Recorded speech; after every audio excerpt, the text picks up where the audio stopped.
Hello, great people. Welcome back to our channel. We're so excited to have you again. Sunday Igboho says he's no more scared.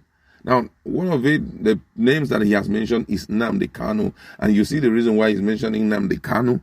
And also, he said for now, his life is in one man's hand or one super creator's hand. And for him, he's ready for showdown. And this came via a leak tape. You're going to hear full details of what he had to tell his supporters and possibly the federal government. And also in another news, you're going to hear what happened to one of the renowned South senator who had been a one-time senator, in Nigeria. He has been abducted by UGM. You're going to hear full details of how it all happened. But before I do that, if you're not subscribed to our channel, kindly hit on the red subscribe button and the bell icon so that you can get notification anytime we publish our videos. All right, let's look at the news in detail. Yoruba activist Sunday Adeyemo, also known as Sunday Igboho, has said that he is not afraid of extradition to Nigeria. The activist, who is currently being detained in a prison facility in Benin Republic, stated that he has accepted his fate and is ready to be extradited to Nigeria, adding that he was not scared. It can be recalled that Igboho was arrested alongside his wife, Ropo, at Kadejon Airport in Cotonou by Benin Republic security officials as he tried to escape to Germany. According to Sahara reporter, Igboho made this statement in a leaked audio tape, and he said, "My journey in life is between me and my God. I have accepted my fate where I am currently. I am not afraid of anything again except my God. Even if taken before the judge, I'll tell him I'm not afraid of him except God. He can do anything to me. Even if it's Nigeria they want to take me to, I am not afraid. At least Nnamdi Kanu is there. We are both fighting for the same cause. If they want to take me back to Nigeria, then no problem. I have been winning my cases in Nigeria. Even Attorney General of the Federation, Abubakar Malami, was forced to appeal some of them. It got to a stage he claimed he wasn't aware of DS's attack on my house. He claimed he didn't send them. It wasn't the power of the Beninese government that made me to be here. It was because God wanted it like that.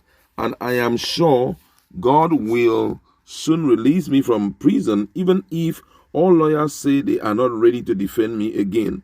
I am not afraid of anything or anybody again. If it's Nigeria, let them take me there."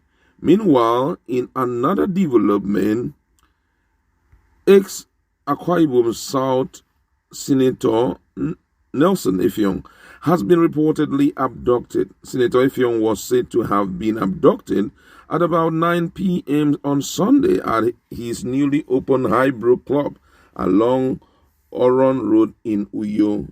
This is the second time that Effiong has been abducted, having earlier been taken hostage in 2009, 2 years after leaving office as the third Speaker of Akwa Ibom State House of Assembly in 2007. A former aide who craved anonymity confirmed that Effiong has had to pay out 21 million naira as ransom before he was released by his abductors. His latest abduction, reportedly undertaken by 3 armed hoodlums, is said to have led to several people sustaining injuries either from stray bullet fire by the hostage takers or from stampede from the panic that ensued during the attack. A man identified as Equere was said to have been one of those hit by a stray bullet in the process, reportedly posting on social media, "I have just been shot. I have been shot along Oron Road," as he urged authority to rescue situation. Effiong, the first senator to defect from the PDP to the APC in Akwa Ibom State in 2018, to pave way for Senator Godswill Akpabio to also defect, opened the Millionaires Club at a warehousing estate Uyo, as well as Tabasco Transport Company just before completing his tenure as the Speaker of the Akwa Ibom State House of Assembly. Those 2 feet have been folded. have since folded. The incident occurred about 9 p.m. on Sunday night. The armed men stormed the sit-out with a Toyota Camry car and started shooting sporadically at random, sending the customers and other guests to scamper for safety before they made straight to the former senator. Effiong was reportedly taken by the gunmen into Toyota Camry car to unknown destination, possibly for ransom negotiation, leaving his Prado SUG behind at the curb. Akwa Ibom Commissioner of Police Mr. Andrew has assured that there will be a statement on the matter. The state chapter of the APC, responding through party spokesman Mr. Nkeruwem, said the party was still awaiting affirmation of the incident by the police. According to him, he said it did not happen in Oron, it happened in Iyo, so we are waiting for formation by the police. Effiong is from Oron and was thwarted from returning to the Senate by another Oron politician and former Minister for Lands, Senator Akun Ayakenyi of the PDP. This is a serious issue. But first of all, let's look at the case of Sunday Igboho. We know that Sunday Igboho is a strong man. He's not just an ordinary fellow. And he said to Nigerians that he has decided to accept his fate. Now, if you look at the statement very well and deduct some analysis from it, you realize that the reason why he is doing that is because Mazi Nnamdi Kanu serves as an encouragement for him. If you listen to him very well, he said the reason why he's coming is because the reason why he's not scared, I think one of the reasons is because Mazi Nnamdi Kanu is there in Nigeria, and he said we are both fighting the same cause. So whatever, I have decided to retire my faith to to God, whom I am. He's the only person that I am scared for, but any other person, it's a big far. I'm not scared of anybody. I know, I just like him, because if we want to be very, don't call it religious, if we want to tell ourselves the truth, our lives all are in the hands of God. It is when it's your time and God said you should move. That's the only time that you can move. No matter the gang up against you, no matter who is looking out for you, if it's not your time, bro, it's not your time, So the level of encouragement he has received, number one, is from Mazi Nnamdi Kanu, because I feel that by now, based on what he has said, and what had happened thus far, a lot of people thought by now they would have, done away with Mazi Nnamdi Kanu. But hey, he's still around. So why am I so scared? Because one of the first killer of a man is fear. When you allow fear to engulf your heart so much, what you didn't even expect may likely take your life.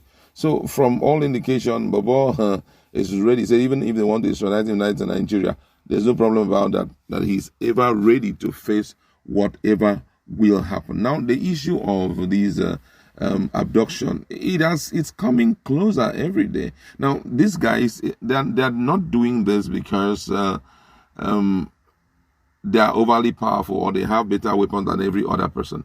The energy that have made them to start doing this, even to politicians who one may be afraid that they may likely be with some strongmen, is because they do it and walk away and nobody goes after them. They collect one of the highest salaries now, and they're collecting it directly from the people. And how are they doing it? Via ransom. Now, this man has been taken into captivity. Nobody knows exactly what they're going to do to him. But what these guys believe is that we're going to get some good monies from these guys.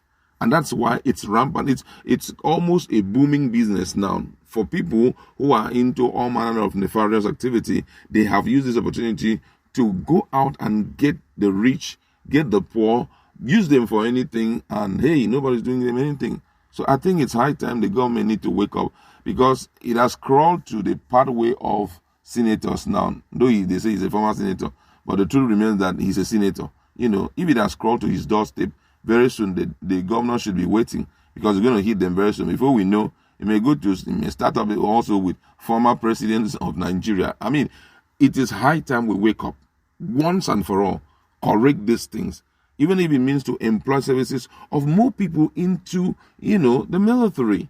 We have a lot of young men who are capable. Imagine what happened in Niger State. Young men who are part of, the vigilante and also the Hunters Association, they were able to hack down about 14 of such people. Now imagine integrating such people into the system, giving them adequate training and giving them opportunity to handle, weapons against these so-called insurgents. They will correct this thing. We need to do something drastic. I think it should be one of the most important issues that this government will